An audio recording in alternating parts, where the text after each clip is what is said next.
আমি একটা কথা বরাবরই বলি, সবাইকে বলি, যে আমার মায়ের কান খোলা, আমার মা জ্যান্ত। এবং আপনি যদি মন দিয়ে মায়ের কাছে কিছু চান, পাবেন। শুধুমাত্র আবেগ, ভালোবাসা, ভক্তি এবং মায়ের কাছে যে মনস্কামনা করছে সেটা তারা পাচ্ছে। আমাদের একটাই বিশ্বাস, ধর্ম হোক যার যার, বড় মা সবার। জয় বড় মা।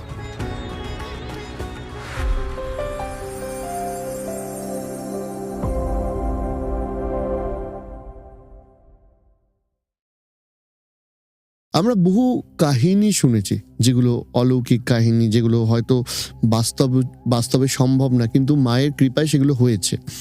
আপনি আমাদের একটা দুটো একটু যদি শোনাতে পারেন। দেখুন, প্রথম বছর যখন আমি ঘট নিলাম, ঘট নেবার মানে যিনি মারা গেলেন তারপরে আমি কমিটিতে এলাম, সেক্রেটারি ঘট নেবে, বরণ করবে, এটা আমাদের রীতি। মানে আমার পরবর্তীকালে কেউ একজন তৈরি হচ্ছে যে ঘট নেবে। এবার ঘটের